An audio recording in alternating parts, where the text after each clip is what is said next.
The library was her sanctuary, a silent fortress built of paper and ink. Ilara sat bathed in the warm glow of a reading lamp, the silence so profound it was almost a sound in itself. Then she heard it, a faint laugh, like a stray note in a perfect symphony, unsettling and out of place. Her head snapped up, her eyes scanning the empty shadow-draped aisles. There was no one. The sound faded, but the silence that returned was no longer peaceful. It was heavy, watchful.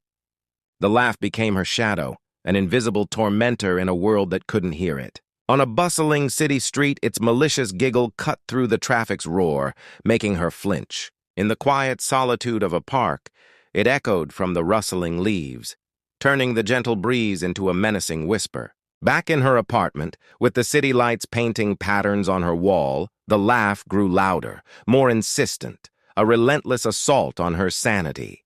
Each chuckle seemed to chip away at her composure, her reflection in the darkened window showing a face pale with fear, her eyes wide and haunted.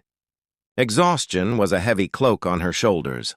She stood in an empty room, the only furniture her own reflection in a large, ornate mirror.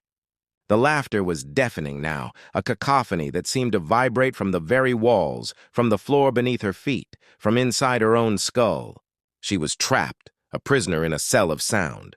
Her breath hitched, a sob catching in her throat as she stared at the woman in the glass, a stranger hollowed out by terror. As she watched, the figure in the mirror began to change. Her reflection warped, its features twisting into a grotesque caricature. It became a smoky silhouette, a distorted shadow of herself, the laughing shadow. Its head was thrown back, its form convulsing in a silent, vicious laugh that screamed through her mind. The source of her torment was her own reflection, a dark part of herself given form.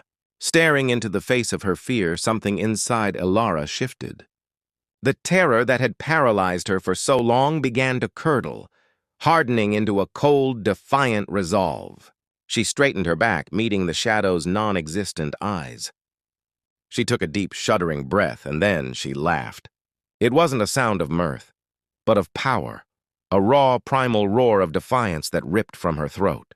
The mirror trembled, and with a final, explosive peal of her own laughter, the glass shattered into 1,000 pieces, the shadow dissipating like smoke. In the now clear reflection of the broken shards, Ilara saw herself, the silence finally calm, her expression one of newfound strength.